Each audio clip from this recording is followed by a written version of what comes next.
Hello, I'm Isaac Hegseth III, founder and CEO of Fanbase. Listen to what I'm about to tell you. The window to invest in Fanbase is closing. We've raised over $10.6 million of our $17 million goal. That means there's room for less than 6,370 people to invest in Fanbase for the average amount. The minimum to invest in Fanbase right now is $399. That makes you an owner in Fanbase today. Go to startengine.com/fanbase to invest. Why?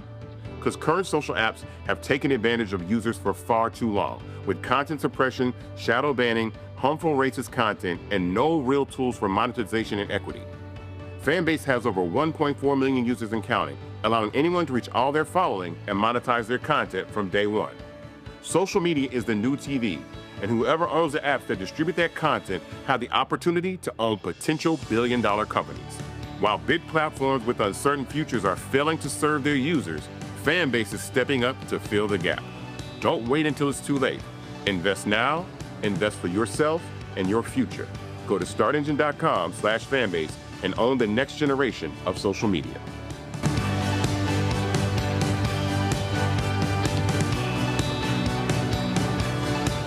Folks, Black Star Network is here. Hold no punches. I'm real revolutionary right now. Black power. Support this man, Black Media. He makes sure that our stories are told. Thank you for being the voice of Black America, Roland. Stay black. I love y'all. All momentum we have now, we have to keep this going. The video looks phenomenal. See, this difference between Black Star Network and Black-owned media and something like CNN. You can't be Black-owned media and be scared. It's time to be smart. Bring your eyeballs home. You dig?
Today's Thursday, June 18, 2025, coming up on Roland Martin Unfiltered, streaming live on the Black Star Network. A federal judge ruled that the EPA's decision to cut $600 million in environmental justice grants was unlawful, not a shock. Well, the absolutely unqualified Defense Secretary Peter Hegseth dodges tough questions on Capitol Hill, and he gets reamed out by Senator Tammy Duckworth, who served, and she lost limbs in the military. Oh, I cannot wait until y'all see how she tore him to shreds. You are going to absolutely enjoy. Well, the Fed chair says Donald Trump's tariffs are going to hurt the economy. And then what happens? Well, that idiot Trump, how he's outside celebrating the erection of a flagpole at the White House.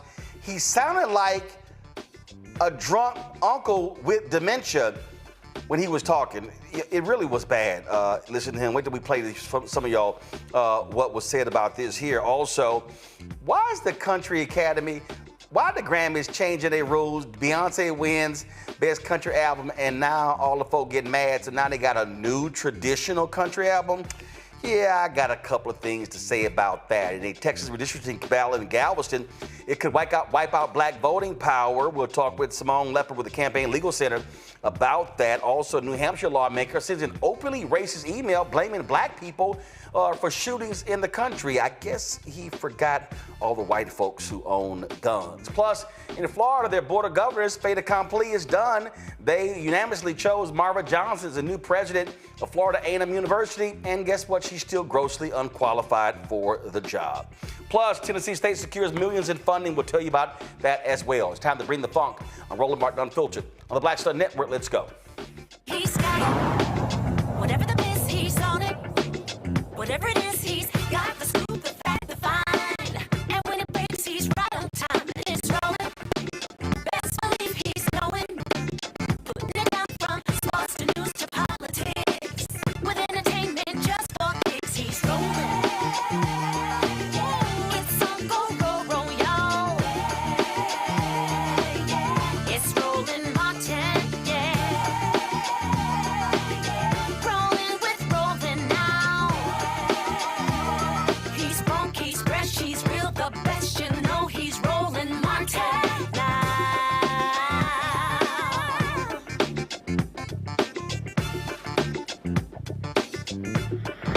Martin.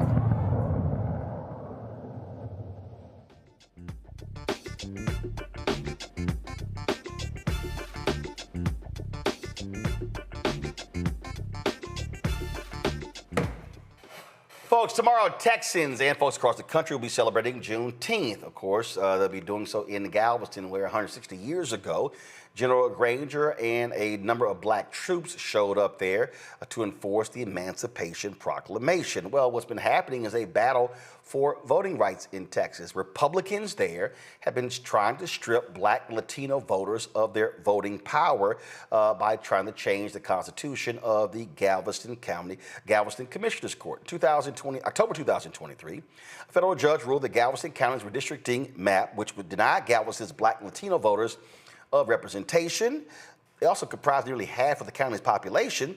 Said they did not equal opportunity to choose a candidate of their choice, saying it violated Section 2 of the Voting Rights Act. Well, for years, there's been a battle going on there over this. The Campaign Legal Center has been part of the ongoing lawsuit challenging what's been happening there. Simone Leeper is the senior legal counsel of redistricting at the Campaign Legal Center. She joins us right now. Simone, this is absolutely crazy. And what we have to understand, look, I'm born and raised in Texas, born and raised in Houston, not far from Galveston. And what this is about, Republicans systematically want to screw over black people. Right now in Tarrant County, where Fort Worth is, doing the exact same thing. They want to get rid of one of the black districts and go from 3-2 Republican control to 4-1. That's the same thing happening in Galveston County, correct? That's right.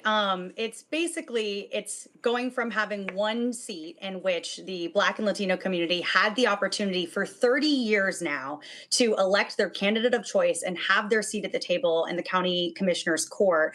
And now they stripped that away by cracking those voters across the various districts. Now stop right there. For people who don't understand that phrase, explain to them what cracking is.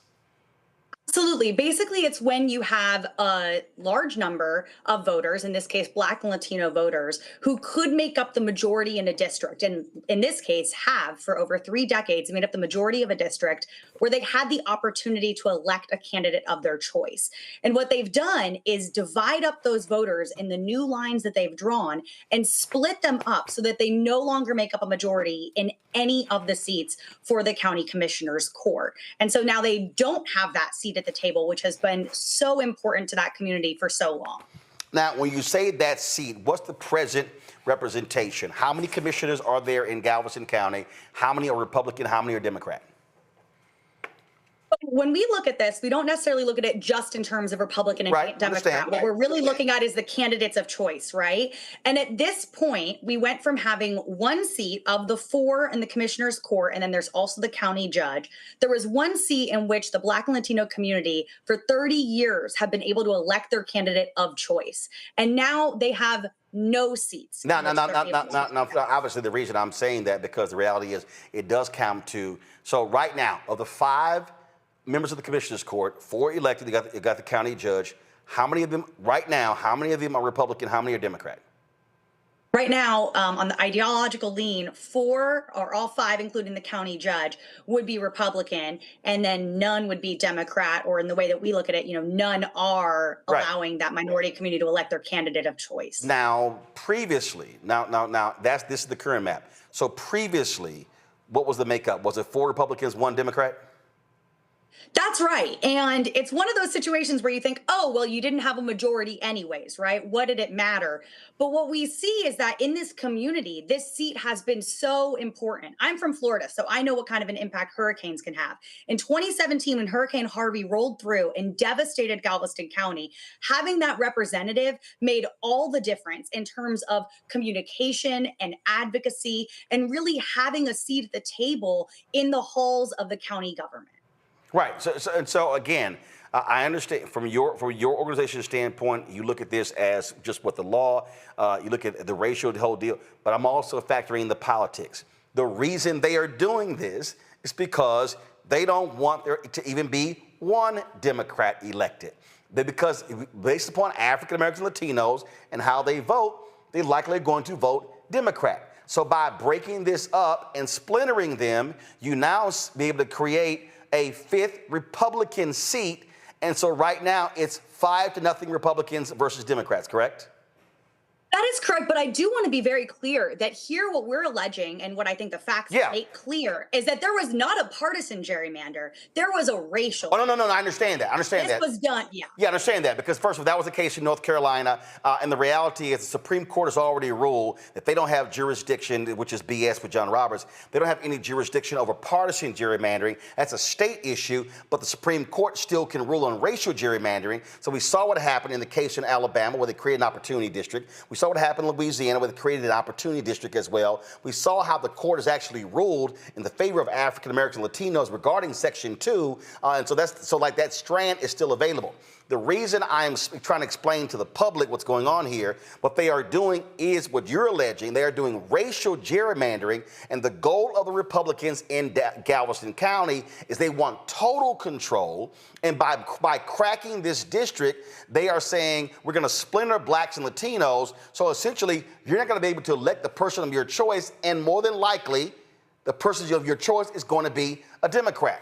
In Tarrant County, the same thing. There are 2 Black members of the Tarrant County court. They want to eliminate one of those to go from a 3-2 Republican to 2 Democrats, and 3 white members and 2 Black to go 4 Republicans and 1 Black. So that's really what their strategy is, and it really comes down to racial gerrymandering, and that's what it boils down to. Regarding this here, has the Supreme Court ruled on the maps in Galveston County?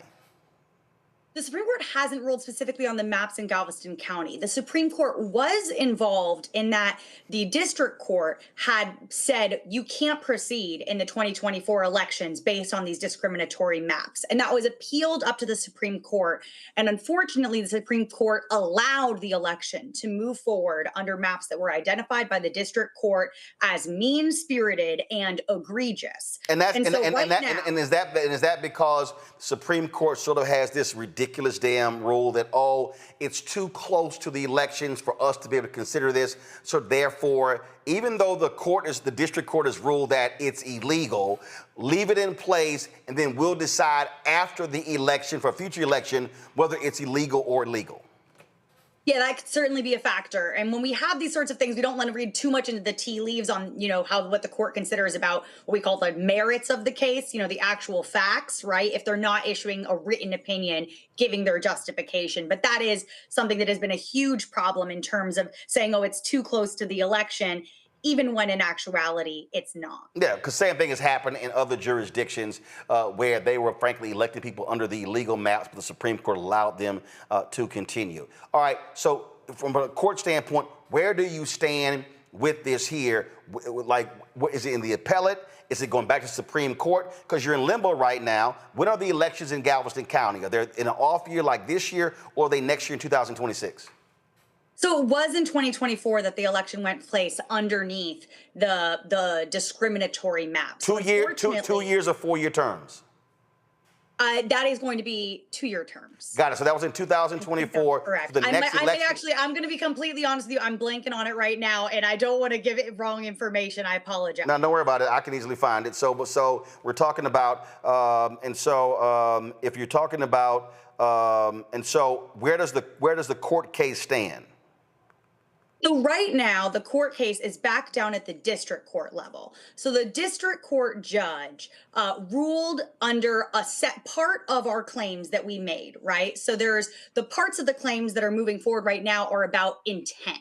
It's about the discriminatory intent and the racial gerrymandering. Previously, the judge had ruled on what's called vote dilution, which is basically the effect of the maps. The fact that the maps actually, in effect, took away the opportunity for Black and Latino voters to elect their candidate of choice. And the district court ruled in favor of the Black and Latino voters, and that was up to the appellate court at the Fifth Circuit. And they did something which was truly horrible, which is they went against their own precedent, their own cases that they had previously decided, and held that there's a single race limitation on the protections of the Voting Rights Act as it relates to those effects claims. I'm sorry, a single race limitation? What the hell is that? Yes. So, a great question, right? And so basically you have in this case, the Black and Latino community together. They have a common community. They have common candidates of interest. They have shared concerns. And together they're able to come together to elect a candidate of their choice. The Fifth Circuit has said that you can't bring claims on behalf of more than one racial group. So okay, hold on, wait. I'm sorry, wait a minute. Y'all are suing on the basis of racial gerrymandering. Mm-hmm. They're trying to say, hey, if you're gonna sue, you gotta sue only for Black people and only for Latino people. You can't sue for Black and Latino people together? So they haven't said that yet, and hopefully they will not, about racial gerrymandering or racial intent in the maps. What they did say is that if you're talking about the effect of the maps, the fact that it takes away voting power for these combined racial groups, they said in that case, you could only sue on behalf of Black or Latino voters. And we understand that it imposes a racial purity test on the protections of the Voting Rights Act. It makes no sense, and the vast majority of courts have not made that decision. And indeed, the Fifth Circuit previously had said that that made no sense. Unfortunately, that's the ruling that they've made. And so now we've taken this case back down to the district court level, the original court. And now we're moving forward and asking the court to rule on our claims of racial gerrymandering and discriminatory intent in redistricting. Okay, so for folks who are watching and listening, I need y'all to understand something here. You can't do this. So guys, do me a favor, get me out of the 2 box, put me in the 1 box. So let me explain this here. Because I don't want her getting in trouble because she has to go before the courts. So I'm gonna say this, I'm gonna go back to our guest. The Fifth Circuit Court of Appeals is one of the most conservative appeals courts in America. Okay? Hard right wingers. If y'all study, we covered this, what happened in Louisiana. They kept going back and forth, essentially trying to help the people in Louisiana as having an out to create the Opportunity District. And basically, the Supreme Court was like, no, this has been decided. And they kept trying and trying again. So for the people who are listening and watching, understand, that's what the Fifth Circuit is. There are more Republican-appointed judges in the Fifth Circuit than anyone else. Very few folks appointed by Democrats. And so you have to understand the radical ideological bent of the Fifth Circuit. So that's why they're doing the actions that our guest just described. Now I'll go back to Simone. So I don't need them trying to say, oh my God, you were doing this show, you were calling us out. But I can call them out because that's exactly who they are. So the thing that the benefit, and hopefully, and again, we've seen this in other cases, and where this Supreme Court shockingly has consistently, even though we saw the attack of Section 4 with Shelby B versus Holder, this Supreme Court, and it's hanging by a thread, still going, hey, guess what? Section 2 still stands. They've actually ruled in several other cases against racial gerrymandering under the guise of Section 2. That gives you, I hope, some hope that if it goes all the way up, they will rule in your favor before the next election.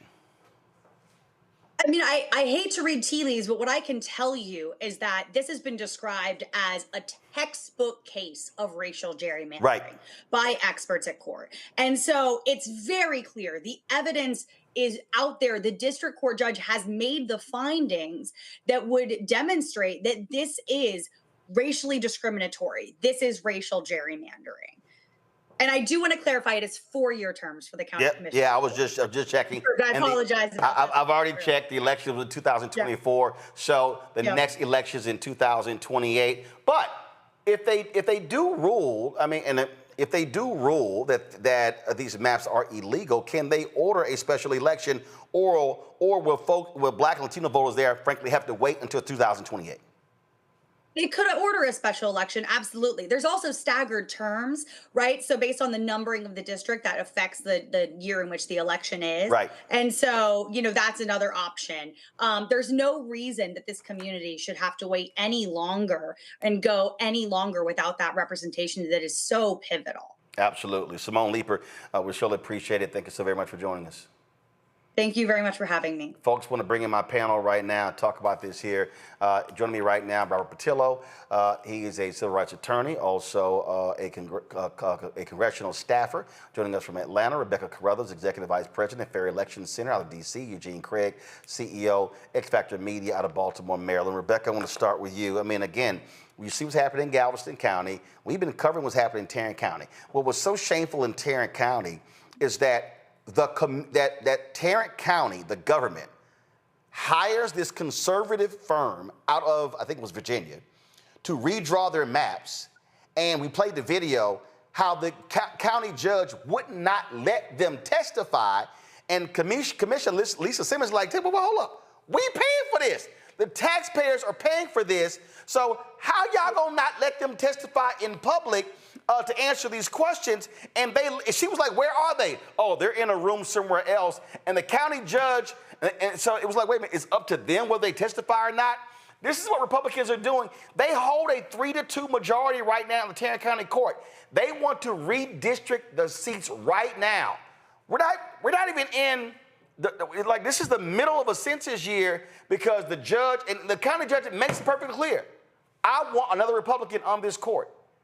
This is the stuff that they are doing. They are brazen about it, and it is specifically to take out a Black county commissioner. So, Roland, just to remind your audience, we're under a very extremely fractured Voting Rights Act, which means that functionally we kind of have a piece of Section 2 left. Section 3 has fallen. Section 5 has fallen. So what does that mean? As an example, with Campaign Legal Center, Fair Election Center, we do joint litigation with them. We just did litigation with them in the state of Alabama, which we were successful, where the state of Alabama decided they were going to remove tens of thousands of people off of the rolls. It was largely minority voters in Alabama going into the 2024 elections. It was a violation of HAVA, Help America Vote Act, which says you cannot make certain changes within 90 days of an election. So what we're seeing when there is no Voting Rights Act that's valid in this country, we're seeing especially in what has been previously suspect areas. So a lot of it is across the South, not just the Confederate South, but the Jim Crow South. We also see in different places in the quote unquote North where there has been local jurisdictions that have racially have made decisions based upon race in a negative way to make sure that voters aren't able to elect the candidates of their choice.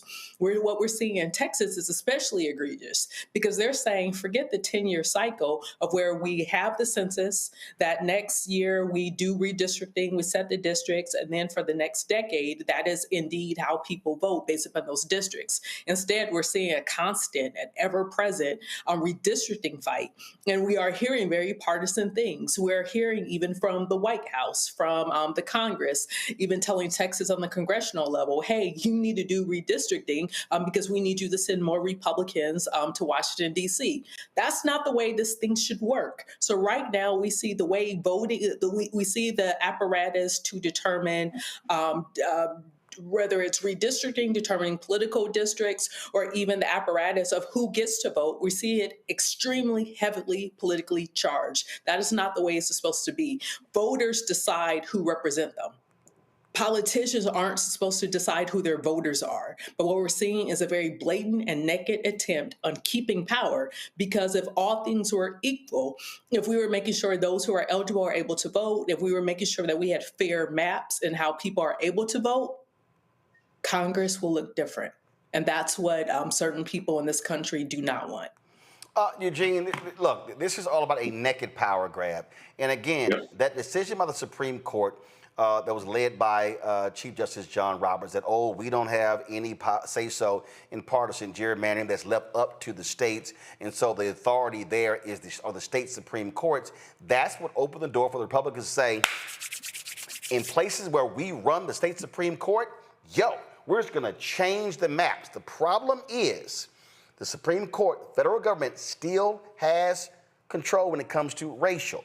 That's why when they had a previous court case in North Carolina, and they lost one of these, Reverend Bishop Barber kept telling the white folks in North Carolina, do not sue on the basis of partisan gerrymandering. He said you have to sue on the basis of racial gerrymandering. They ain't listened. They lost that case. And so that's the only glimmer of hope that we have, and what they're doing is they're trying to play games with it, but clearly in the Galveston County case, in Tarrant County, they targeting black people and in Latinos as well. This ain't partisan, it's race. It's 100% race, right?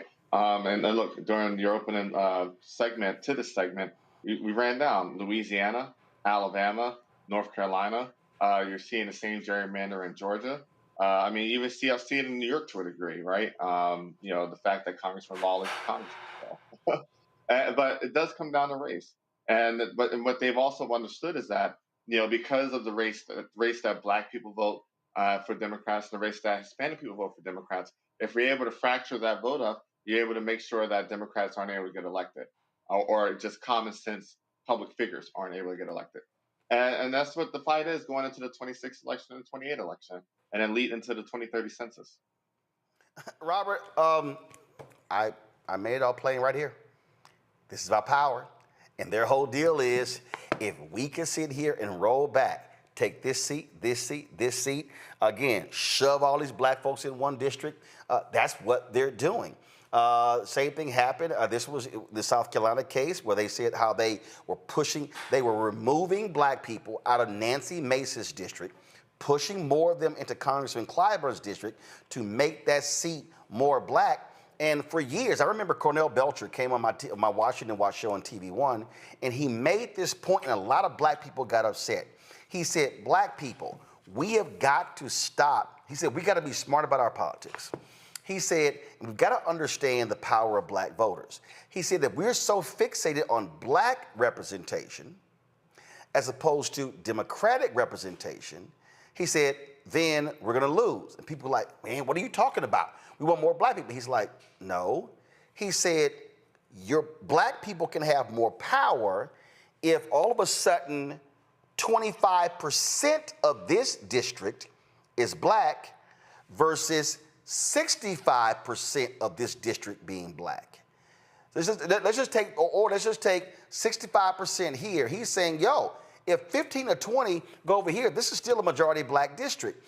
And a lot of people were really upset with that. And we saw that play out in Texas when the Republicans in Texas targeted the white Democrats. And so what they did was, and this is when the Democrats actually fled the state to try to stop this thing from being passed, and it didn't work. This was the first time, not the second time. And I remember, you had a black state representative, Ron Wilson, who went along with their particular plan because he thought he was going to win the congressional seat that was created in Houston that's now occupied by Congressman Al Green. Well, guess what? He got his ass whooped. Then he got his ass whooped and lost his state seat and later had a stroke, so he out of politics. And so black people said, no, we saw what you were doing, Ron. You were full of shit by aligning with Republicans. But what happened? They took out all white Democrats. And so the Texas congressional delegation expanded to be more Republicans by taking out the white Democrats because they were packing the black people in the black districts. And so that's what people are saying you have to be paying attention to, the game that they're playing. Oh, no, no, no. We're going to put more black people in your black district, so you're good. What that's doing is preventing black people from deciding that second district. You're absolutely correct. And I want people to remember that your first day of political science class in college, they tell you that politics answers the question, who gets what when? It's about the public distributing the public goods. And they base that upon who has the most people behind them. And so when we're talking about voter suppression writ large as a big subject matter, folks have to understand that there's two ways you can do it. What you were just describing is packing. You put all the black folks into one district to have super majority black districts. Therefore, with the exact same population, let's say there's 10 congressional seats up for grabs, you're going to have one super majority black district and then 9 lily white districts with that same population. Then there's dilution. If you take that same majority black district and cut it up 10 different ways, where now each district only has about a 10% black population, well, now you've also diluted that vote because now you don't have the power to actually elect people within those districts. That's the second way you can do voter suppression. So this is why it's so crucial that we pay attention, not just on the federal level. Black folks will turn out for a presidential election. We will turn out for a gubernatorial, a Senate election, those sorts of things. But these state elections going into the second half of this decade, because when we go into redistricting in 2030, we will not have the protections of any version of the Voting Rights Act of 1965. There will be absolutely no remnant of it on the books. The Supreme Court, as it exists right now, is only waiting. They're chomping at the bit for a case to bubble up to them so they can get rid of the last remnants and kill the Voting Rights Act dead, and the Civil Rights Act won't be long after that. So when we're going into this 2026 midterm to the 2028 election, we as a community have to make it a bedrock principle that anybody who strolls into our neighborhoods and says they want our votes has at the front of that list, not just renewing and supporting the Voting Rights Act of 1965, passing a new version for 2025. Passing a new Voting Rights Act, not just the John Lewis Voting Rights Act. We have to take it to an entirely different level because the fight is completely different. You've been saying, and I've been saying for 2-3 years now, read Project 2025. Page 555 of Project 2025 talks about using the military to go into cities to put down mass demonstrations and limit free speech. And we just saw them do it last week in Los Angeles. They are telling you and choreographing that they are doing every single thing in Project 2025, and they're doing it quick, fast, and in a hurry. And one of the things in there is getting rid of every federal protection around voting, allowing these local jurisdictions to pack and to dilute the black vote. And we will see the U.S. Congress and every House of Representatives around the country looking a lot closer to 1865 than 1965, and we don't make that our priority going into the next election. The thing for me, Rebecca, And again, and I guarantee there's somebody who's watching this sitting and going, see, there you go. You talking about support them Democrats. There are two parties in this country. There are Republicans and there are Democrats. And the reality is most black people vote Democrat. So when you're talking about voting power, you're talking about who are you likely going to elect? Who has control of purse strings? In Texas, when the hurricane hit, the last hurricane, Governor Greg Abbott said, I don't give a shit about then Houston Mayor Sylvester Turner. I don't give a damn about County Judge. I don't care about the county judge. Her name is Hidalgo. I don't care about her. He withheld $1 billion in federal money from Harris County because Harris County is a Democratic county. He penalized them because they were blue. And guess what Harris County has? A lot of black and Hispanic people. So I'm going to need people to stop, black people, stop being stupid, simple Simons, and who then go, hey, there you go, trying to be a shield, to understand that when Texas, when the census happened, the population in Texas expanded because of black and Hispanic people. And what do Republicans do? They added mostly Republican congressional seats. Knowing full well they ain't voting for those two. They know that. So I'm gonna need black people to understand that their whole deal is you get caught up in the D versus the R, the donkey versus the elephant, the blue versus the red, but the Republican strategy is to freeze black people out of political power, which now means you can't control budgets, you can't control dollars, and that's what politics boils down to. It boils down to the delivery of resources on the city, school board, county, state, federal level. You know, another way to frame this isn't black people voting Democratic or black people not voting Republican, but understanding the power and the process and the history of black political power and why black people vote the way in which they vote. When we look at when blacks black men specifically got the right to vote post-slavery, largely black folks then register as Republicans, the party of Lincoln. But there was also a radical republicanism agenda that was going through the Congress at the time. We saw at that point that Democrats were largely the segregationists. They were the party of Jim Crow. But then we started to see a switch. We started to see that the Democratic Party decided, hey, we're going to be the ones to pass. They said they were going to be the ones to pass civil rights. They were going to be the ones to pass voting rights. So at that point, especially with the northern migration patterns, we started to see that black folks largely started to vote Democratic. To be clear, black people do not vote for Democrats because they love the Democratic Party.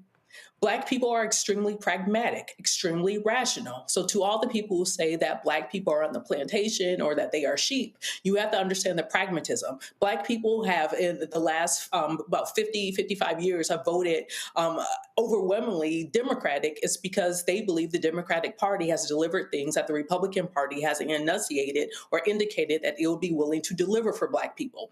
So one thing that I would say about black voters, highly sophisticated, they are voting based upon their interest. In fact, they are the only and most consistent voting bloc in this country that is willing to vote based upon their interests. And what just so happens is that the way black people vote tend to be in the best interest for the entire country. And so we got to frame it out. It's not just a partisan lens, but it's a rational choice lens in which how black people decide to vote. And what we're seeing in this country right now is that there are people in this country who do not want black people to have political power. Period. If black people were largely Republican, there would be people in this country who would not want black people to have political power. Because if black people were largely Republican in this country, we would see that Project 2025 will probably be the opposition party to all of those mass black Republicans. Just so people understand how this thing has happened, how this thing has worked the last 200 years in this country. It's about a dilution. It's about an elimination of black political power.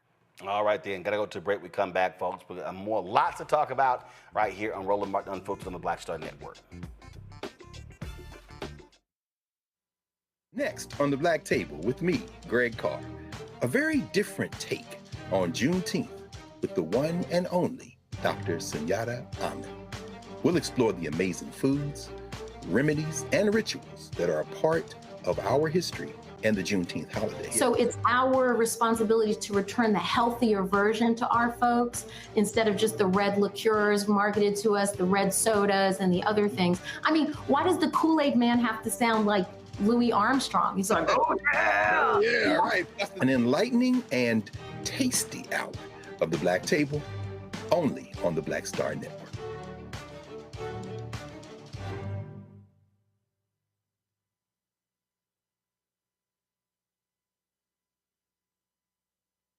Hey, what's up? Geek Tony in the place to be. Got Cake Touch, Your Mama's University, creator and executive producer of Fat Tuesdays, an air hip-hop comedy. But right now, I'm rolling with Roland Martin, unfiltered, uncut, unplugged, and undamn believable. You hear me?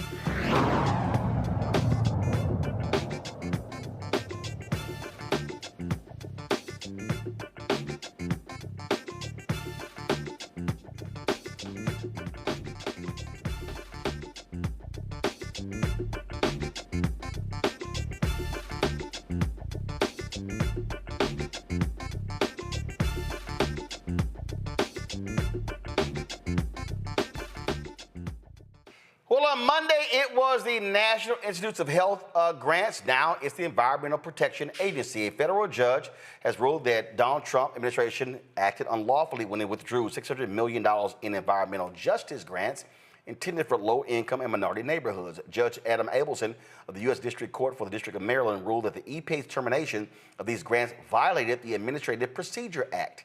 These grants were part of the Thriving Communities program, which aimed to address pollution in areas that are disproportionately affected, such as Black and rural communities. The EPA had tried to discontinue the program, citing a policy shift under Donald Trump. However, the judge determined that this action was illegal and contrary to the intent of Congress. This right here, Eugene, is another example of how unlawful this administration is. And again, we're going to keep saying this. This is why federal judges matter. And this is also a direct attack on Black people.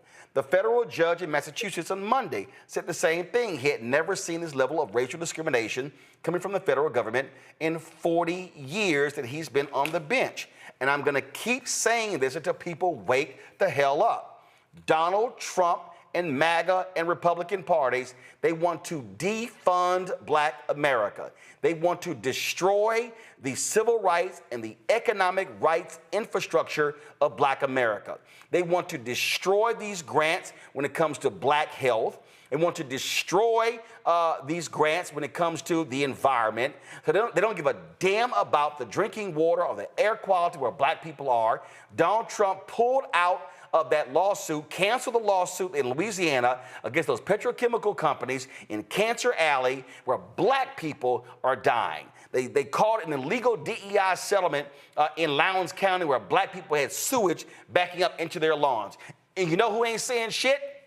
It's Black Republicans in Congress. And all of these skinning and grinning Negroes, who I call the help, who went to the Black History Month reception at the White House. They ain't saying a damn thing. You don't hear Michaela Montgomery, Joseph Pinion, King Randall. You don't hear Terrence Williams. You don't hear any of these folks, Sharice Lane. You don't hear none of these people speaking up for Black people. Darrell Scott ain't saying nothing for Black people. I can go Byron Donalds, Tim Scott, Burgess Owens, Wesley Hunt. They don't give a damn about Black people. They are simply Black folks with Black face, and they are operating doing the bidding of white conservative Republicans. I mean, listen, it's literally just me, Sophia Nelson, and Michael Steele. But the thing is this, right? I want to go back to that judge's point. At the end of the Biden first term or last term, at the end, that last quarter, right? People, oh my gosh, what is Sleepy Joe doing? You know, what is Biden doing? You know, X, Y, and Z. That last 3 to 6 months, he was fighting to confirm judges. Why? Because hey, as the last safeguard, as the last safety net to a Trump administration, you have the courts that they're still hanging on by a thread because the Trump administration is actively ignoring orders coming out of federal courts at this point. But as a last safety net, as a last fail-safe, they confirmed as many judges as possible and still wanted to confirm more. And the thing is this, it's Team Trump's agenda to defund Black America, to do much harm as possible to Black America, and then turn around and say, oh, the Democrats are the reason why things are messed up. Well, no, that's not true. It's literally just not true. But it's important for people like me and you, particularly definitely people like me, that are Black Republicans, to speak up, speak out, and be loud about fighting for the things that affect Black people directly, whether it comes to education, whether it comes to the environment, whether it comes to economic opportunity. And look, I always say it, a lot of these new age Black Republicans, they aren't Republican, they aren't conservative, they are MAGA folk. There are people that came up through the age of Donald Trump. You have some folk that existed before Donald Trump, but then capitulated to Donald Trump and MAGA. And I say, look, it's literally just me at this point, me, Sophia Nelson, and Michael Steele. But, we're going to keep fighting for Black folk and the interests of Black people. I'm just not going to sit silently by, Robert, and allow these people to front and play games with us. Who's your guy in Atlanta? The radio guy. Where his ass at? What's his name? Shelly? What's his name? Yeah, you're right. No. What's his name? You're right. It's Shelley Winter. No. Here's my whole question. Here's my whole question. Shelley Winter. Do you see Shelley Winter calling them out on this anti-Black agenda? Is he saying anything? You see, I don't know. What I was saying was me and Shelley had to stop talking because I'm Haitian, and he repeated the whole Trump, Haitians eat cats and dogs. So I cut everyone out of my life. I don't care if I've known you 20 years. If you say the Haitians eat cats and dogs, and I got to go look my Haitian mama and look at the picture of my dead Haitian grandmama in the face, I have to make a moral decision as to whether or not I can associate with individuals of that nature. What does he go by? Does he go by WINTER or WYN? This is weird, Roland, but that shit ain't weird. I'm asking you a question. It's a strange thing we're doing, girl. You know how to spell his damn name. How to spell his name? It's WYNTER. Good. Now keep going with your comment. Now, Rob, we run down on people on this show. No, hell yeah. No. I ain't. Listen. I ain't trying to sit here and play nice with these people. Because here's my whole deal. I know Black Republicans. Okay, Eugene's a Black Republican. Michael Steele's a Black Republican. Our dear friend Chris Metzler, who passed away, was a really good brother. I've known Black Republicans my entire life. And those are Edward Brooke Black Republicans. These are people who are conservative, but they actually love Black people. When I talk to Elroy Saylor, they love Black people. But these Negroes, they love trying to talk about how y'all on the plantation, Dems ain't doing nothing for y'all. And when these white MAGA folk target Black people with anti-Black agenda, all them Negroes quiet. Now, if you want credibility with me, call them out when they do something wrong. And so that's why I asked for his name, because I'm going to look for his damn social media, and I'm going to see what his ass got to say. Go on right ahead. The point I wanted to turn back to is a point about environmental racism and why this EPA decision is so important. And when progressives, when liberals use terms like environmental racism, it loses a lot of people. If you grew up in a neighborhood where there were some big-ass power lines, some high-voltage poles that went over your house, and now all the kids don't act right, that's environmental racism. If you grew up in a housing project like I did, you looked out the back window, and there was a big-ass landfill right there full of who knows what kind of chemicals and stuff that we were breathing in that went into the water supply, and that's where all the Black neighborhoods were. Environmental racism. If you were in a community where there was a giant, let's say you're in Philly, and there's a factory with an eternal flame burning methane when you go by on the highway, and that smoke comes down onto a neighborhood inhabited mostly by Black and brown people, and now the test scores are lower there than they are on the other side of town, that's environmental racism.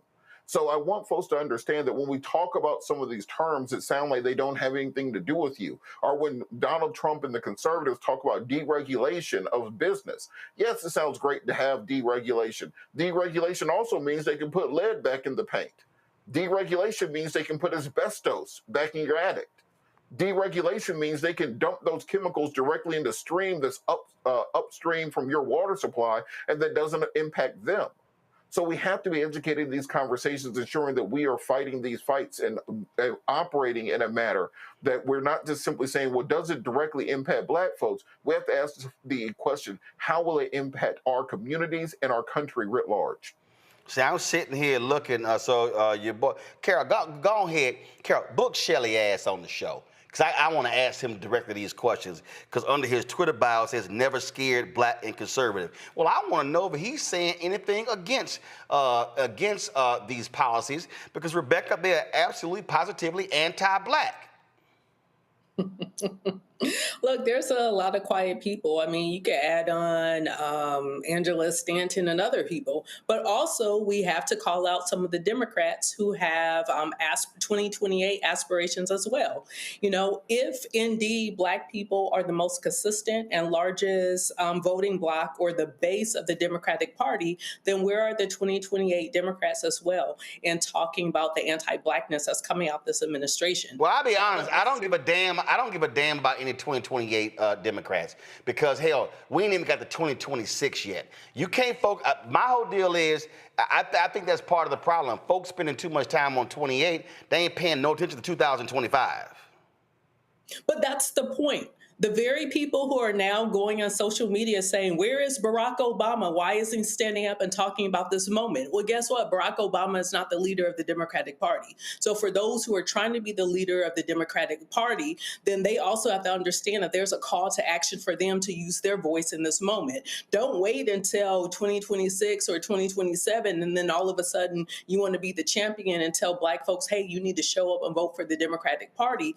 My point is, these people who are trying to line up and figure out and machinate with how they're going to, what position and do their positioning for 2028, that leadership needs to appear now. Because if it appears now, it's actually authentic leadership. So one thing that I would say to Black voters, stop, look, and listen and see who is actually championing your issues right now. Stop, look, and listen and see who is willing to call out the anti-Blackness, anti-Black policies that we're clearly seeing from this administration. This isn't maybe they don't mean it. No, like we've talked about since last year, this is Project 2025. One thing that I want to note, when I was going into the elections last year, I was in Alabama at an event. I was talking to a voter about Project 2025. And one of the things they said back to me is, this is Alabama. We've been living in Project 2025. I don't think the rest of the country is ready for what is getting ready to happen to the entire country. So I do want to acknowledge that there are people, there are Black folks living in states where they've been under this type of framework. They've been under this type of government, but now we're seeing it nationally. See, the reason, y'all, I'm a little froggy about this here is because I'm just not interested in these lame-ass people getting away with their BS. I mean, I'm when I say I'm sick and tired, and I'm being sick and tired, I am. I had a conversation earlier today with somebody, and we were talking about issues of faith in the poor. And I literally said, I said, you know what? It's time some folk just roll up on Ralph Reed's Faith and Freedom Conference. Because, you know, they had it every single year, and it's amazing. They have it every single year, and ain't never conversations about faith and freedom. Like, it ain't never conversations about faith. And I look at the agenda, and I'm like, yo, where the faith stuff at? Where the faith stuff? And in fact, I'm trying to sit here, and I'm going to have to reset. Give me a second. I'm going to have to reset my Roku here. So control room, I'm about to send this to y'all. I need y'all to pull this up. Ben Shapiro, punk ass. You know, I can't stand lame people, and Ben Shapiro is one of them. He posted this tweet, y'all, that got my attention. And see, this is why I'm doing roll call of names. Because see, I don't want to use words like they. I don't want to say them. I want to put a name on it. And I want to challenge them to see if they have the guts to actually say or do something. And because they always running their mouths about stuff. And so let me know when y'all have it. So Ben Shapiro, he posted this tweet. y'all, and he said it was, we're going to show it in a second, it was an honor to meet His Holiness, the Pope in Vatican City today, and to thank him for standing up for biblical values in a chaotic world, and to present him with a signed 2005 White Sox World Series baseball I had in my collection. We're both fans.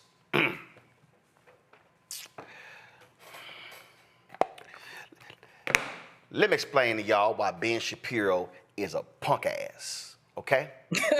And so I'm about to explain to y'all why Ben Shapiro is a punk ass for this lame ass tweet. Because Ben Shapiro, you thanking the Pope for standing up for, quote, biblical values in a chaotic world. Does that include Gaza? Does that include the poor? Does that include the Catholic Church being against the death penalty?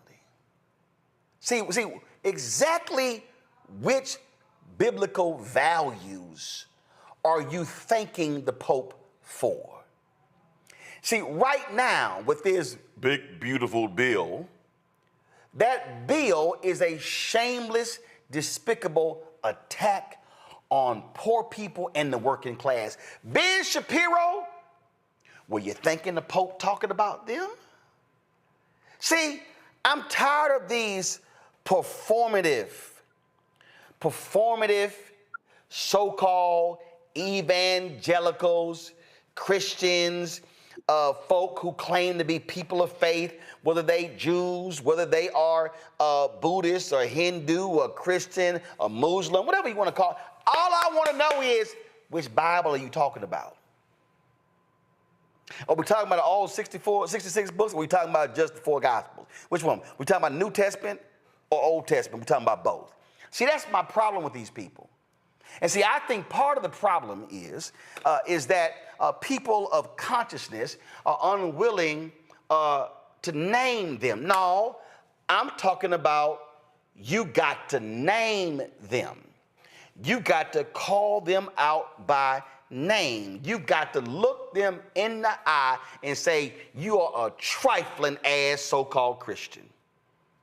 Because see, Ben Shapiro, if you gonna thank the Pope for, quote, standing up for biblical values in a chaotic world, I'm gonna need you to specify specifically what biblical value. Because see, here's the problem with folk like Ben Shapiro.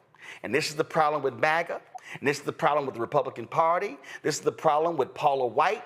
This is the problem with punk-ass Dr. Phil. This is the problem with punk-ass Drew Pinsky. This is the problem with punk-ass Dr. Oz. This is the problem with sorry-ass Ted Cruz. This is the problem with all of these so-called Christians. Y'all think this is Golden Corral. It's a buffet. I'm going to pick a little bit of this. I'm going to pick a little bit of that. And I'm going to skip some of this. But y'all don't want to deal with it. Jesus did not talk about anything at a greater rate than the poor. So which party that claims to love Jesus, they got some of the biggest crosses? Which party is fighting on behalf of rich folk in the country? When you support, Robert made the point earlier, when you support cuts to the EPA because you don't give a damn about water quality, you don't give a damn about any of that, please, by all means, tell me who exactly are you supporting? Because, oh, I'm sorry, I thought y'all was some Jesus-loving people. Don't y'all run around quoting Genesis and on the first day, the Lord? Don't y'all love talking about how God made this, God made the earth, everything comes from God? So if everything comes from God, then why are y'all abusing the very thing that God created? Why do y'all say that environmental racism doesn't exist? Why do y'all say that climate change is not real? Why do y'all's response to anything about climate or the environment is that's going to cost too much? but y'all say y'all love Jesus. I'm really confused.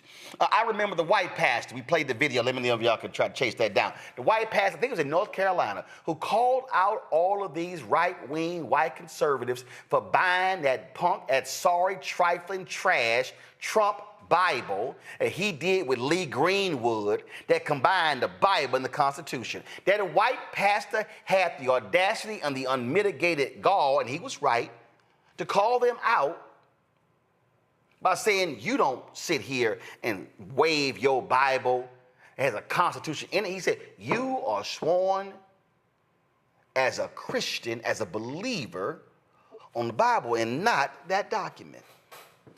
But that ain't what we're dealing with. We're dealing with some fake people of faith. We are dealing with some folk who worship a deity who is a devil in Donald Trump. You got Franklin Graham, fake Christian, not even a real pastor, because the real person of faith in the family ain't him, it's Ann Lutz. And if Ann Lutz had other body parts, then she would have taken over her daddy's religious empire. But because Billy Graham believed in giving it to the son and not the daughter, he gave it to Franklin when the real person who should have had it was Ann Lutz. But I'm just going to leave that alone. Franklin Graham questioned Barack Obama's faith, but he praises this multi-married, cheating on every wife, got 3, 4, 5 baby mamas, no integrity, no credibility, is a massive liar, but Franklin Graham holds him up as the epitome of, we need to pray. We need to pray for Donald Trump. Yeah, we need to pray that Jesus hit him in the head. We need to pray that somehow he gets hit with a lightning bolt and somehow Jesus is infused in his body, because we know you ain't worth nothing if you can't even hold the Bible right. These people that support Donald Trump, who call themselves people of faith, they are demonic. They are imps for the devil. And I'm going to call it like it is. They ain't people of faith. They don't believe in the word. And so please, Ben Shapiro, don't give me this crap that, ooh, thank you to the Pope for standing up for biblical values in this chaotic world. Name them. See, we need more white pastors like this one right here.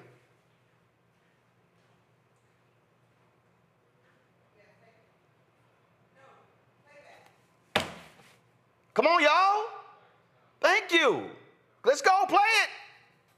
People that don't read and pray will get politics mixed up with church. They start mixing and meshing together. That's why some of you bring politics into the church.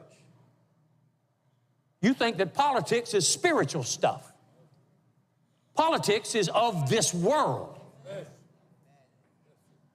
You think it's your duty to be political about this, that, and the other. No, your duty is to serve the Lord your God with all your heart, mind, soul, body, and strength, and love your neighbor as yourself. Don't be talking to me about my spiritual responsibility to vote. I don't have a spiritual responsibility to vote. I have a civic privilege. Don't be telling me that voting is spiritual. See, that's what happens when you don't read and pray.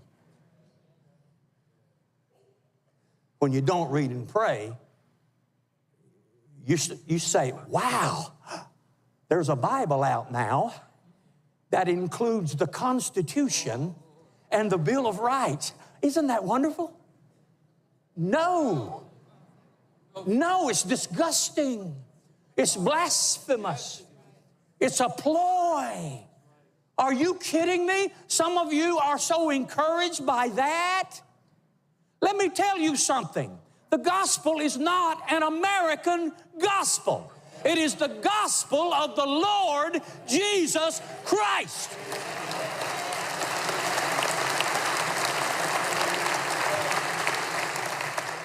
Pastor, I bought the Bible. Really? You're telling me that you're encouraged because someone took a government, U.S. Constitution, a document that says we are of the people, by the people, and for the people, the people, the people, the people. And you have put it right beside the Word of God, which is eternal, unchanging, which says, of him, by him, through him, to him, from him are all things, and you're going to put those together and be happy about it? God forbid. Now, you can get mad if you want to, but I'm going to tell you something. If you glory in that kind of thing, you don't have a prayer life. If you glory in that kind of mess, political mess, you do not know what the Word of God says. I'm going to rear back and tell you something. This is not my home. This world is not my home. I've been sent out just like the 70 were sent out. You've been put here and sent out just like the 70 were sent out. We've been put here as strangers and pilgrims, and we are passing through. I am just walking through. I'm just renting an apartment for a little while in this strange and foreign land. No, sir. My real citizenship is in heaven, from whence we look for the Lord Jesus Christ, who's going to change our vile body, that it may be made like unto his glorious body. Eugene, real simple. There are few white pastors with the guts to say that. Listen, across this country, you have the evangelical church at this point that has decided to hit the Republican Party. That's the reason why Iowa kicks off the primaries and presidential cycles. You don't have too many white pastors that are walking around with that level of conviction, that level of consciousness. The issue also, he's right. These pastors aren't reading their Bibles, and they're selectively preaching from their Bibles. We have all the infamous pictures of all the mega church leaders and high name faith leaders and faith in quotations, their hands extended out over Trump, praying for him, but they're not praying for him to do right by people that are hurting in this country and across the world. They aren't praying for him to do right and solve conflicts of people across the world in this country. And that's what it's been. You kicked off the segment with Ralph Reed's Faith and Freedom Coalition annual gathering. I wouldn't even call it that. I would call it the Indoctrination and Tyranny annual gathering, and that's what it is. You're not going to hear, Ben Shapiro, who's not even a Christian, be able to define what Christian values he's hoping the Pope, is standing on and getting the business clear on, because he doesn't even believe in them himself. And so, we're living in a really, really weird time that's kind of always existed, but now in our forefront for XYZ reasons. But it is reinforcing. It does feel good to see, particularly white pastors. Because we have black pastors who have always spoken to the truth and conviction of the Bible, to the truth and conviction of the faith, but the freedom that the faith gives, right? Black liberation theology is a thing, and it's sad that, when Barack Obama, got elected and during that whole cycle that, the black faith got dragged through the white media. But, it is, well heartening to see a white pastor standing on business when it comes to the actual faith of Christianity. I'm just not interested for a second, Rebecca, in giving these people any space to breathe. I was going to say, I bet you that pastor claps on the 2s and 4s and not the 1s and 3s, but who knows? Eugene kind of hit on this, like hearing faith and freedom. I would never attend something called that if you're not talking about liberation, because the Bible talks about in Christ there is. I'm talking about, Rebecca, they ain't got nothing about faith and the poor on their agenda. Like, not a year. So look, like I think I've shared on the show that I grew up Kojic, Church of God in Christ, so very much Pentecostal. I was fourth generation Kojic until in college I started to go to some non-denominationals. And what's interesting is that also growing up in the Midwest, I grew up around a lot of white evangelicals because Kojic, to some extent, is Black evangelicals, especially before the bishop sheared out of Detroit era of Kojic. And my dad was a minister. I remember my dad asked me, "What's your favorite passage about Jesus?" And I was like, Matthew 21. And for those of you all who aren't familiar, that's the Jesus who fussed and cussed in the temple, who went and he overturned the tables, beat people's behind, pushed them out the temple and said that you are a bunch of corrupt grifters. Get out of my daddy's house. And so when I think in terms of the gospel, when I think in terms of freedom and liberation, it's not what Ben Shapiro and the rest of those ilk are trying to sell. In fact, my viewpoint is that they're trying to sell white supremacy in the frame of trying to use biblical, quote unquote, biblical words. And even when people say, "Oh, I believe in biblical principles," what does that actually mean? How are you living that out? Doesn't the Bible say true religion undefiled is taking care of the poor, taking care of the widows, taking care of the fatherless? Those are the tenets of what religion is supposed to be if you're actually following what the Bible actually says, which, like you said, many of these people aren't. Instead, they're subscribed to a cult that's rooted in white supremacy. Just like if I ever walk into a church and the picture of Jesus is blonde and blue-eyed, I'm leaving. That's a cult. It is white supremacy. It's not even quote unquote biblical. People got it all the way mixed up in this country, especially understand of how Black theology plays into this, especially of those who descended from slavery, who were forced to deal with spirituality in terms of a slave master's Bible, which didn't have any of the liberation text, any of the freedom, if you're going to use freedom, but I prefer using liberation. So Black people in religion, and even to Eugene's point, the way in the Barack Obama presidency, especially the first term, how the Black church was really skewered, especially around Black liberation theology.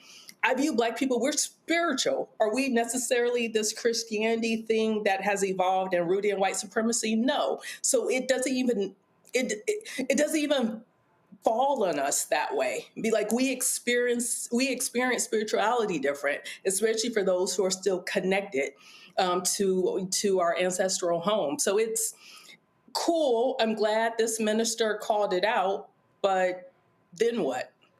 We need all the Southern Baptists to call it out. We need all the Southern Baptists to stop being so segregated, stop being so anti-Black, because they're ultimately the ones who put all of this in the White House. They're the ones who put the people like Marjorie Taylor Greene and the rest of those ilk who are very much anti-poor people, anti-diversity, anti-women, anti all the things and the people that Jesus hung out with in the Bible. Well, Robert, we need Black preachers to be a hell of a lot more proactive in confronting these folk, challenging them to their faces at their conferences, at their events, and not just in their pulpits. You're absolutely correct. And just kind of to Rebecca's point, and for my etymology nerds, I see you, I hear you, I'm here for you. Look at the word religion itself. Then that kind of Latin prefix, reg. What are some other things that have that same prefix? Regulation, regiment, regality. What do they all talk about? Control. How do you control a group? Do you control them through regulation? Do you control them through being a royal, through regality? Do you control them by putting them into a regiment where they're doing the same thing all the time? Or do you control them with religion? It all goes into the same thing, and our political leadership has long known this for decades, that the easiest way to control people, to get them to vote against their enlightened self-interest, to get them to not ask any damn questions, is through religion. Bob Marley said, some people say great God will come from the sky and take away all your pain and make everybody feel high.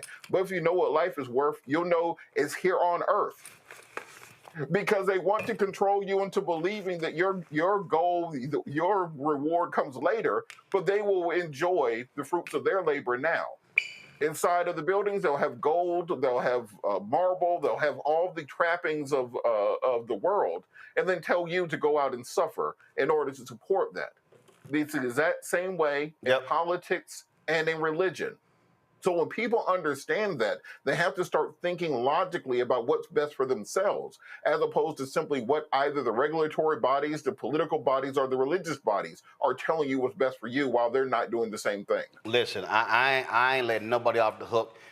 We got to call folk out, and that's what we're going to do. They talk about name it and claim it. I'm going to name it and call it. Going to break, we come back. Y'all, I got a whole section of, I might have to bring back crazy-ass white people. Because I got 4 stories where these people truly have lost their minds. Quick break, break it down, support the show. Join our Bring the Fuck fan club. You want to give me a cash app, use the Stripe QR code. You see it right here. You can also, of course, see a check and money order, make it payable to Roland Martin Unfiltered. Send it to P.O. Box 57196, Washington, D.C., 20037. 0196, PayPal, R Martin Unfiltered, Venmo, RM Unfiltered, Zelle, Roland at RolandSMartin.com, Roland at RolandMartinUnfiltered.com. We'll be right back. This week on the other side of change. State of the Democratic Party. What are the barriers preventing us from seeking true liberation and including more voices in that process? They overlook Black organizers, young Black people, the work that we do all throughout the year. But then when the election cycle comes around, now all of a sudden they want to listen to us, listen in quotation marks. Now all of a sudden they want our labor and our contributions. And it's just like, for me, I'm at the point where it's like, no, we're not doing that. Tune in only on the other side of change on the Black Star Network.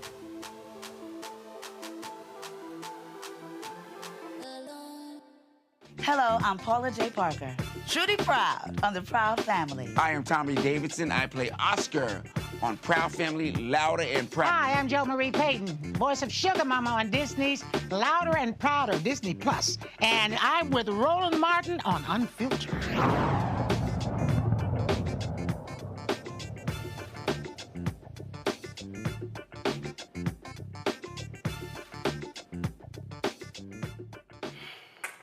Lord, I really get some of my best laughs these days when these whiny, crying ass Trump folk who are undocumented, when they get sit back somewhere else and they voted for Trump, I don't know what to do. A South Florida woman has now joined the group. She's regretting for voting for Trump because her daddy got his ass snatched by ICE. And now, he about to get deported. Roll her crying ass. No one deserves to go through something like this behind bars. He has lived in Florida for more than half his life and worked for the same construction job for many decades. Every day that goes without him here is a day lost forever. This is about being human, about love, connection, and presence. The one thing he needs the most is the one thing that we're being kept from giving him, which is us. I feel that it would be immoral and inhumane to let a man who is suffering, who is terminally ill, spend what little time he has left in pain and isolation. Please don't let him die in a cell. Please don't let his final memories be of those of pain and isolation. The American flag stands for compassion, kindness, liberty, and justice for all. We're all human, and today I'm asking for one human act of compassion to please let my dad come home. My vote, again, is to deny the request for conditional medical release. When I voted for Trump, I supported the very system that allows this kind of cruelty to happen. I've spent the last few days reflecting, and I feel like I came through some sort of revelation. I questioned my beliefs, my choices, and my role in all of it. My vote wasn't just a mistake, it was the ultimate betrayal of the very people that I come from. I feel like living in South Florida, surrounded by Republican voices, I was brainwashed into thinking I was one of them. I fell for the propaganda, the normalization of cruelty, and I believed the lies that gave me a false sense of security and belonging. I was convinced that voting for Trump was for the economy or against crime, when in reality I was supporting a man and a movement that dehumanizes people. He basically built his platform on targeting immigrants, spreading hate, and pushing policies that ultimately broke families apart. I regret my vote so deeply, and if I could go back and change it, I would. I'm reading, listening, learning, and unlearning everything that I thought I knew. And to anyone who is feeling the same regret as I am, I want you guys to know that there's still a way for us to move forward, but it starts with honesty first. To every single person who has been affected by the choice that I made, I am so sorry. A lot of you aren't going to forgive me, and I'm really not expecting anyone to, but I just want everyone to know that I'm going to move forward with more compassion, continue educating myself, and fight for those who can't fight for themselves.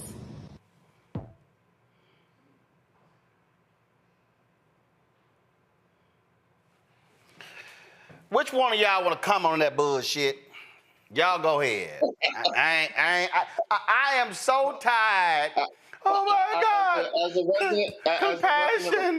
Compassion of faith and liberty and justice for all.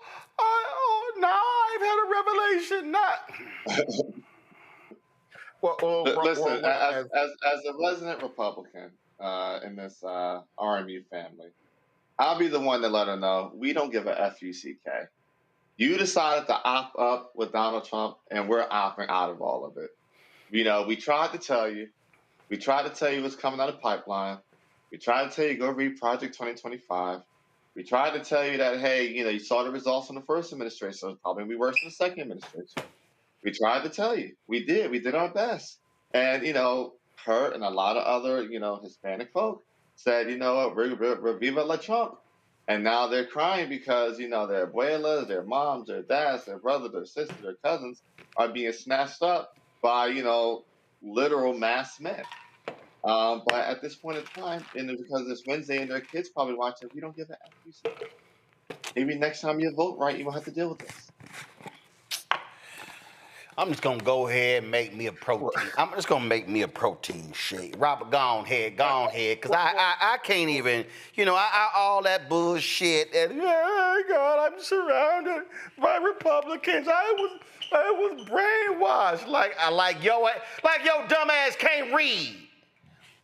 Look, Roland, as the resident Haitian on the show, I have Haitian family members in Florida who voted for Trump and are dealing with similar situations currently. And what the hell were they thinking when he said he sent their ass back last time? He was saying Haitians were eating cats and dogs, and they dumb asses voted for him?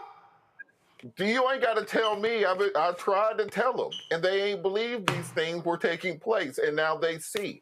But to all those individuals out there who are hearing this and who are realizing maybe he wasn't playing, who are thinking to themselves, well, maybe wouldn't be going to war with Iran by June, and maybe wouldn't have troops in the streets of major cities by the end of May, and maybe he wouldn't crash the economy in 100 days. Maybe you thought that he was joking about that. Well, now you know and you understand. And guess what? The doors of the church are open. You are welcome back. Come back home because we need you for the midterms.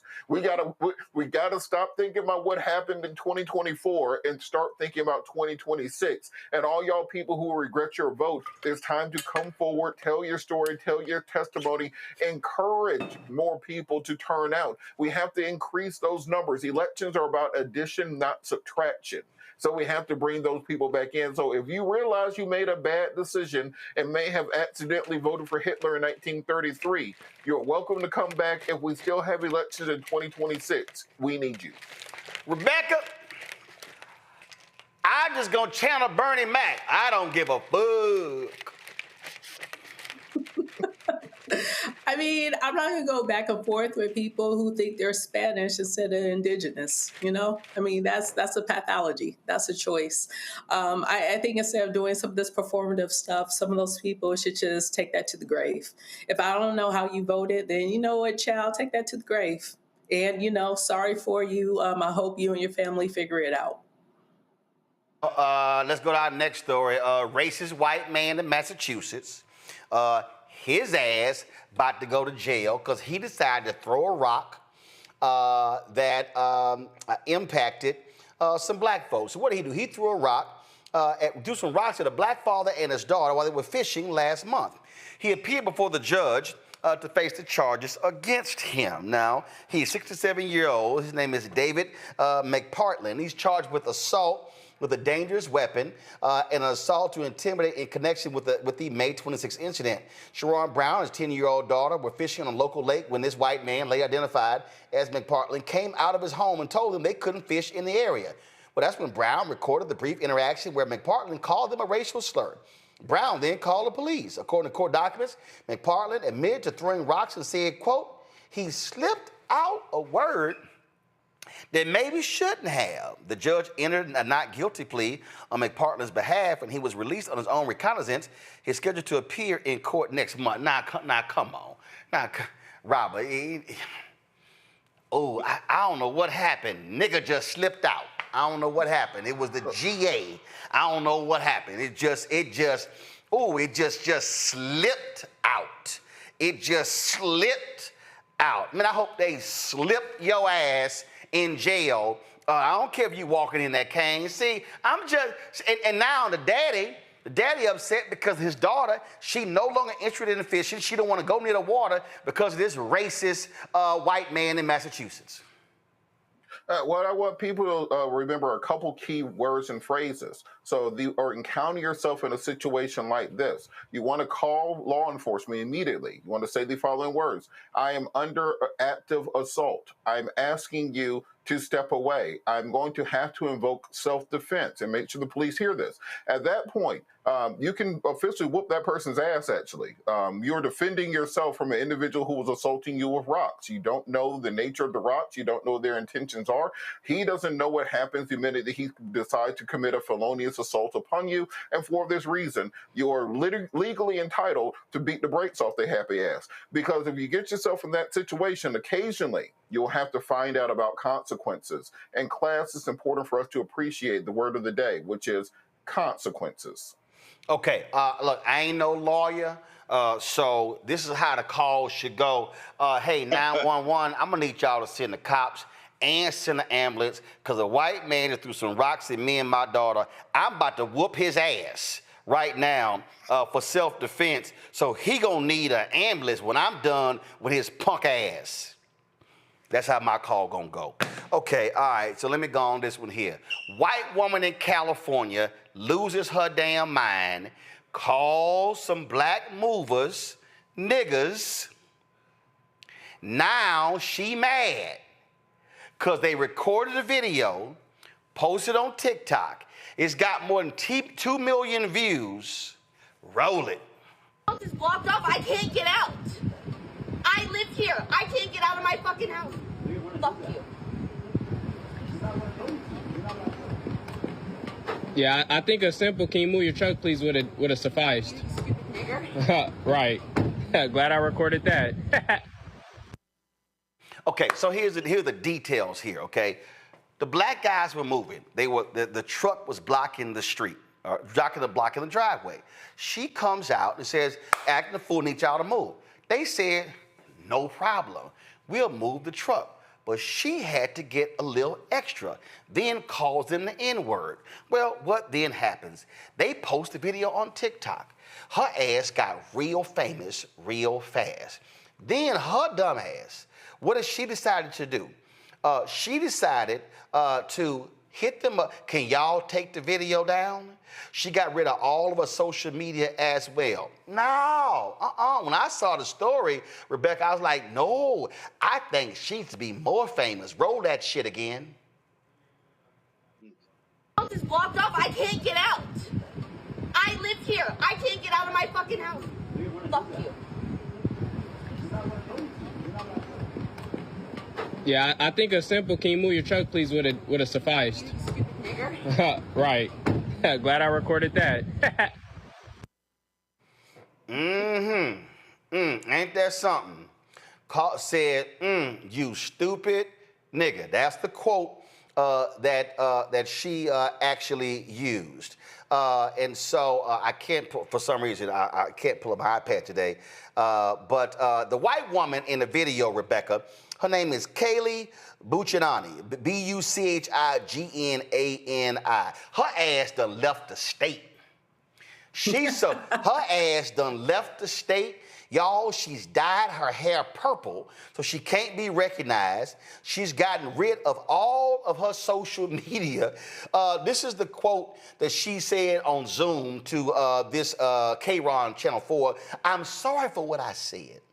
I'm sorry I wanted to hurt you, but it's not because I'm a horrible person. It's because I've been struggling recently. Buccignani says she's received death threats, Rebecca, and had people harass her about what she said in the video. She also said that even her parents are getting phone calls. Quote, Rebecca, I had to change my number, turn off all social media. I had people calling me, giving me death threats.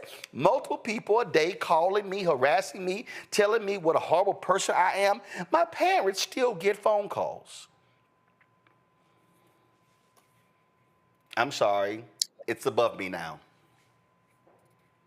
I mean, I guess her parents should have raised her better. I mean, she learned that from something. I mean, yeah, she fled the state. Those boots are made for walking. And she walked up out of that state. I mean, come on. Like, don't let all this rhetoric that you're hearing on TV confuse you. Like, people aren't dealing with this. Just like last week, we talked about some of the changes in the military. Like, look, people could say what they want. They could do all this anti-DEI and say we're going to remove Medgar Evers' name and all that stuff. But the rank and file is still primarily Black folks. And some brown folks. Like, everyday, regular people aren't putting up with this. So whatever courage y'all think you're getting from the president, you don't got the president's security. Nope. And y'all need to just leave people alone because people are fed up. Leave us the F alone. We don't bother nobody. We don't want to bother y'all. Just leave us alone. But if you bother us, you might have to move. Eugene, I got one more. Her ass said, you're going to love this one here. She was asked the question, if the N-word is something that she says often. She says, quote, no, I do not. Hold up, here it comes. I grew up with a lot of Black people. And then she went, and with the music we listen to, sure, maybe in a different form. Do I say it that way? No, I don't. It was merely just, he hurt me, I wanted to hurt him. It had nothing to do with me being a racist. Gone. So look, right, this is what I want them brothers to do, right?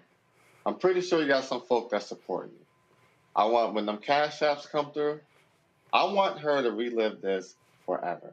So when the cash apps come through, this is what I want you to do. I want you to go over to one of these little platforms, all right? I want you to take out an ad, and I want you to just run that video, that 15 seconds of her calling you a Nigger, so she can never escape it no matter where she goes. And them ass is cheap. I want you to make sure she never escapes it. Because, you know, one more time, it just rolled right off her lips. She knew what she was doing. She knew what she wanted to say. You know, it was her entitlement. She thought she owned the street. You know, one more time, bro said all you had to do was ask me to move the truck. We would have moved the truck for you. But, you know, she had to strut away thinking she was some kind of badass and call him a nigger. And what we're not going to do is make sure, you know, think she could just, you know, ease on out of it by, you know, delete my social media. And then I'm going to dye my hair. Sorry, this is 2025, baby girl. They could dock your Social Security and everything. I'm not advocating for it. As a victim of it, I'm not advocating for it. But listen, I just want white people to stop calling Black people niggas, so that you don't have to deal with the find out part of the fuck around. But I love how she like, well, you know, it's in our music. You know, I can imagine, what's her little name again? I can imagine her little trifling ass. Well, hold on, let me go back. I can imagine Kaylee sitting here like, well, you know, I ain't mean it that way. You know, I kind of meant it, you know, I said it, but I ain't quite said it in that form. Can you imagine Kaylee doing this here?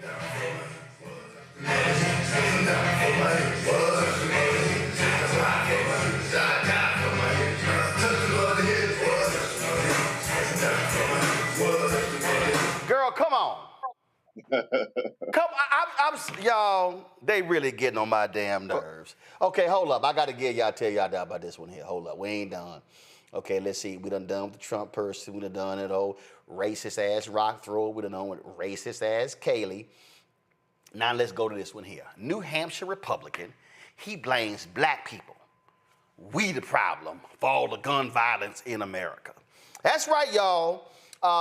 Travis Corcoran wrote his email in response to receiving an invitation from a gun safety. Y'all, can't nobody see that. We should have blown it. Come on. Okay, come on now. Y'all should have. Come on. My Lord have mercy. Okay. He wrote an email in response to receiving an invitation from a gun safety organization to participate in National Gun Violence Awareness Day. He posted both the email from the organization and his response email on Twitter saying, quote, I get emails from gun grabbers, I respond. Check this out. He said, Rachel, thanks for writing. Some people say that I'm on the spectrum, probably, and I think that's likely correct. 3 indications of this are A, I'm averse to changes in clothing. I tend to wear black t-shirts every single day. B, I'm quite interested in data and statistics. C, I'm unconcerned about the popularity or social respectability of the conclusions that I reach and the opinions I espouse. With regards to gun violence, I've done a deep dive on the topic, and all of the data that I read indicates that violence isn't associated with the presence of guns, but with the presence of African Americans. Blacks commit violent crimes at 5 to 10 times the rate of whites. This is one reason that there's such an amazingly tight correlation between states with the majority white population and states with extraordinarily low crime rates. I agree that awareness is important. People need to understand facts. If they're going to push for the correct policies to reduce violence, you have my pledge that I will wear a black t-shirt on Friday, June 6th, to help make people aware of the fact that crime is predominantly caused by African Americans and not by guns. Have a great week. Well, I mean, I'm just curious. Now, Robert, I know your ass love guns like I drink protein shakes. But what's real interesting to me here is every time there's a mass shooting, if I had to go to a betting market, I put my money on a white man. You know, you can take it even further, Rolly, because what happens is we're dealing with a question of definitions here, because they say gun violence, because they want to skew the statistics towards black people. Now, if you'd say, well, how many police officers shoot people per year, and does that count as gun violence? There's violence, there's a gun, but because they wear a uniform, that doesn't count inside of those statistics. How many people a year are killed by white militaries worldwide using guns? Using bombs, using rockets, etc. Does that count? Are we to say that because of the European world wars from 1900 to 1945, 100 million people died? Because of that, can we simply say that Europeans, by their very nature, can't handle guns and that gun violence is correlated with that? These are the sorts of ridiculous things that we end up fighting against, and that these are the arguments that we are losing when we allow these conservatives to change the American educational system. When you allow them to come in and start saying we got to get rid of CRT, we have to get rid of DEI in education, we have to make sure we're doing this patriotic American version. What they're talking about is enshrining white supremacy in the consciousness of the next generation. They fear that the next generation does not believe enough in the mythology of America and the holiness and divinity of white Americans, and that's why they are changing this from the youngest going forward and calling anything else woke. This is nothing less than a fight for the minds, bodies, and souls of the next generation. And going back to the last story, this may not be the worst time for us to return to that conversation about why exactly we have the N-word in so much of music and entertainment in America. In the 90s, we said the F-word for the gay community all the time. We ain't heard that in public in 5-10 years. We used to call women the B word in music all the time. Now, instead of doing that, we call that feminism. We would never hear them make a song saying F them other J words, talking about the Jewish community, the way they have songs saying F that other N word or any other group. So black folks saying the N-word have made white people a lot of money over the course of the last 50 years. It may be time to revisit that conversation to ask, well, why exactly is that the last taboo that's allowed to be part of popular culture? You can't say the R word anymore with regard to people with disabilities, but we allow them to still make millions and billions of dollars by us using that word. Eugene, this white boy crazy. Listen. I'm gonna just give him some quick advice. As a former vice chair of a Republican state party, just resign. Just resign and go off to the sunset. Because if you decide to fight this, if you decide to make it a bigger story than what it already is, it's just going to hurt you downstream. You shouldn't have said it. The statement is asinine because, hey, he said, "Oh, majority white." Well, guess what? There's no state in this country or territory that's majority black. There's no state that's majority black. All right. And then most importantly, we know that violent crime more times than not is an issue of proximity and poverty, the two P's. And so, I mean, on the eve of Juneteenth, I think that's a great argument for reparations and whatnot, and say, hey, if you actually want to deal with violent crime, deal with poverty, deal with proximity. But we're also going to talk about violent crime. There are more white gun crimes in America than there are black gun crimes in America. That's just a fact by virtue of population. You can talk about densities, but when it comes to actual raw numbers, the numbers are still going to be the same. So, dude needs just to resign. New Hampshire GOP, which is one of the crazy GOPs and whatnot, they need to kick him out the party and on his way out because, hey, it's things like this that are going to define you going forward. Rebecca, go on right ahead. Two things. If Black people were really committing such horrible rampage across this country and using all these guns and doing all the violence in this country, then guess what white people would do in this country? They would make guns illegal if that's what was happening. That is not what's happening. The second thing, if we're going to talk about New Hampshire, okay, cool. New Hampshire, I think, is less than 1% Black. So please tell me why all those Native American women are disappearing and being being assaulted. That ain't Black people doing that. So maybe you need to focus on that particular issue in your particular state instead of speaking on behalf of people which you probably don't even know. These folk crazy. And so we're going to call them out. It's a bunch of stuff we didn't get to, but I got to go ahead and play this here because there's nothing better to me than seeing Pete Hegseth get his ass just slapped all around. I mean, just smacked all around. Courtesy of Senator Tammy Duckworth. This is a great 5 minutes and 13 seconds. Roll that.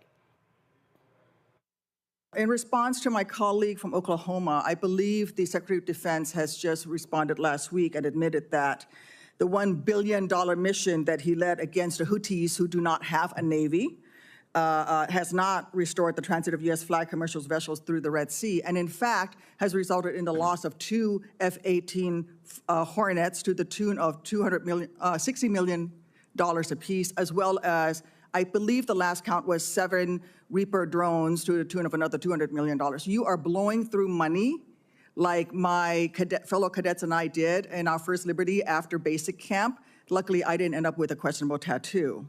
Your failures, Mr. Secretary, since you've taken office has been staggering. You sent classified operational information over Signal to chest thump in front of your wife, who, by the way, has no security clearance, risking service member lives in the process. You blew the $1 billion fight against the Houthis, whom, again, as my colleague says, has no Navy, and yet you lost all of those aircraft. You've created such a hostile command environment that no one wants to serve as your chief of staff or work with you in other senior DoD leadership roles. But what we should all be talking about more than all of this is that you have an unjustified, un-American misuse of the military in American cities, pulling resources and attention away from core missions to the detriment of the country, the war fighters, and yes, the war fighting that you claim to love. I don't know if this is because you are too inexperienced and incompetent to understand the real threats facing our country, or if it's because you are just an unqualified yes man who can't tell the president how to keep Americans safe. You are focusing on renaming basis for Confederate generals. You said just now to Senator King that to a man and to a woman, we would rather be associated with the old Confederate names. Well, I am one of those women. I served at Fort Rucker, Alabama, a base that was named for a traitor who took arms against the United States of America, led troops who killed Americans. It was renamed for Mike Novosel, a Medal of Honor recipient who, in his citation for the Medal of Honor, includes that he saved 29 American lives, to include hovering backwards in a helicopter towards an enemy bunker where a wounded American was laying and saved that person, including after being taken fire himself. I know a little something about what it takes to fly a helicopter when you've been hit by enemy fire. That was heroic. I'd rather be associated with Mike Novosel than a failed Confederate traitor. I don't know whether you are inexperienced or too incompetent, but I wonder when you will actually focus on our nation's warfighting mission. We know that California is just a deliberate, systematic political and dangerous campaign led by you. We should not be using our military to play cops against Americans. General Kane, as chairman, a key part of your job is to coordinate military planning across the joint force. Is the department currently incorporating into any military plans expanding the use of the reserve forces to include the National Guard or active duty troops to support domestic law enforcement, including in other locations in the United States? Senator, you know, we careful. No, General. Well, it's not really a yes or no question, Madam Senator. We plan all kinds of different things. I think it is a yes or no question. I'm not aware of anything, but the reason why I'm answering is the tags may be looking at something that I'm not aware of. What are you doing at your level? You're not aware of that happening at your level? Because we know that on his first day, President Trump directed U.S. Northern Command to revise its unified command plan to add new planning requirements to combat, and I quote, criminal activities. A series of follow-up executive orders continue to redirect DOD priorities to supporting domestic law enforcement, including one in April that tells DOD, and I quote, use national security assets for law and order. In other words, do law enforcement's job. I'd like to enter these executive orders into the record, Mr. Chairman. Is there objection? Without objection, so ordered. Secretary Hegseth, you say you are focused on warfighting and warriors. These are your words. Yet you are diverting untold DOD resources and attention to a fundamentally non-military mission of domestic policing. Across the country, we have qualified police officers who are trained for that mission. They know those streets better than the Marines you deploy to Los Angeles, who normally focus on the Indo-Pacific. And you recently approved 700 more troops in 3 other states to do admin and logistics works for ICE.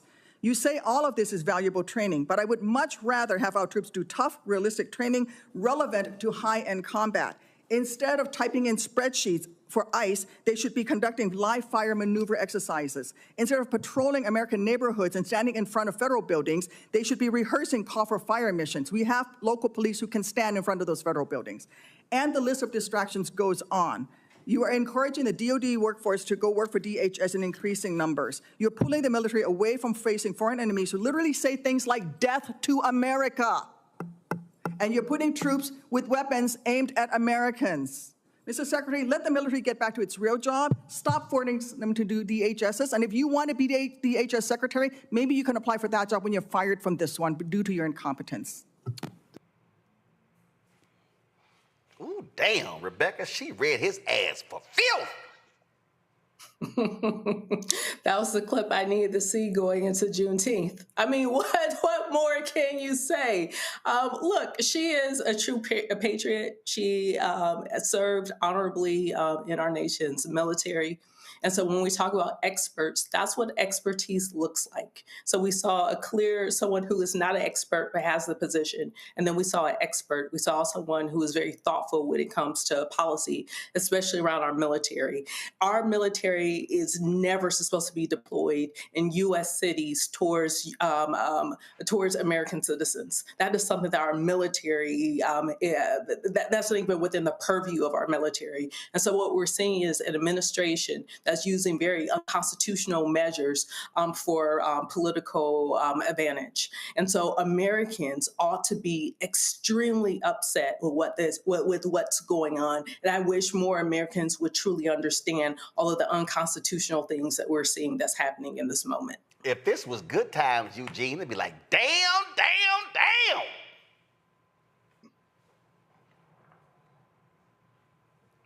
Eugene, if you're going to respond, your ass can't be on mute. My bad. Sorry, you're not gonna have it muting up, all right? You mute up, mute out. But I mean, it's talk about getting the business clear. I mean, she essentially told him, she said, "Listen, we grew here, you flew here, and don't belong here, and we still gonna be here after they get your ass up out of here." Senator Duckworth, we appreciate her service to this country and her continued service to this country, because look, you need people like her that literally have the lived experience to be able to actually, deal with an out of control, Pentagon executive branch in real time. I believe she outranked him in service. I know now, of course, he's, sec death. But, the thing is this, he will eventually be fired. Whether it's a botched response to eventual response to Iran or something else, Trump will eventually get rid of him. But it'll be senators like Senator Duckworth and others that'll still be standing strong afterwards. But she said, listen, you knew here, we grew here, you flew here. And we're still gonna be here when they get your ass up out of here. Bottom line here, that's the kind of heat. Look, he been a pompous ass on Capitol Hill all week, Robert. That's how you need to put that fool in his place. Yeah, and for people who didn't watch the entire hearing, the entire hearing was like that, with people reading him the riot act. And this is why I encourage people to understand, don't look at the people at the top of the Trump cabinet.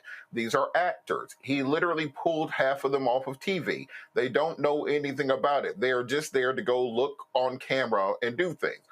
Dig down into the documents and find the undersecretaries. Find the technocrats who you've never heard of. Those are the people who are really running the government. Do you really think they put the drunk guy from Fox and Friends Weekend in charge of a $1 trillion budget? No. So when I say that this is important, you have to look at what the current U.S. policy is with regards to Iran. The reason that we are massing aircraft carriers in the region, bringing a third aircraft carrier from the Straits of Malacca to the Persian Gulf, the reason we are repositioning as many as 50 area refueling tankers from the east coast of the U.S. to European command, the reason 2 months ago we repositioned 19 B-2 stealth bombers from Missouri to Diego Garcia in the Indian Ocean is because very clearly we're about to go bomb the hell out of Iran. And Israel has already started taking out the early warning radars, taking out the command and control centers, assassinating much of their high-level leadership, taking out Hezbollah and the Houthis and Hamas, who are their proxies in the region. But folks need to understand that Iraq and Iran are not the same thing. Iran has a space program. Iran has one of the most powerful drone armies known to mankind, so much so they were selling drones to Russia the last 2 years. If you think we're simply going to go in and in 2 weeks remove them the same way did Saddam during Desert Storm, that is not going to take place. And before this administration runs us headlong into another 20-year entanglement in the Middle East, we need to be asking serious questions about what exactly is happening, what it will mean, and whether or not we should be spilling American blood for a war that Netanyahu started. Bottom line is, way to go, Senator Tammy Duckworth. Rebecca, Eugene, Robert, show appreciate it. Thanks a lot. Hey, folks, we don't have a show tomorrow. Tomorrow's Juneteenth. We normally do a show on Juneteenth, but we're going to be broadcasting live on Saturday from Richmond, Virginia, at the Virginia Commonwealth Dinner. So the Blue Commonwealth Gala will be broadcasted live beginning there. The VIP reception is at 5 p.m. We'll be live beginning at 5 p.m., so we can't wait. So you definitely want to check us out then. Tomorrow I'm going to be in Charleston, West Virginia for a Juneteenth speech taking place tomorrow. St. Louis, I'll see y'all Friday in St. Louis. I was literally just looking at my itinerary. So St. Louis, I'm going to be at the Jubilee Project. It's going to be at the JFK Community Center, 315 Howdershell Road, Florissant, Missouri. It's going to be on Friday. So that event, meet and greet, VIP meet and greet, is going to be at noon, and then my keynote speech as well as fireside chat is going to be at 3:15 p.m. So look forward to that. So lots of stuff going on. So folks, hey, if you want to support the work that we do, join our Bring the Fuck fan club. Our goal is to get 20,000 of our fans contributing on average $50 each a year. It's $4.19 a month, 13 cents today. Support the work that we do. Of course, if you want to contribute via Cash App, here is the Stripe QR code right here for Stripe. And so you can just use that QR code.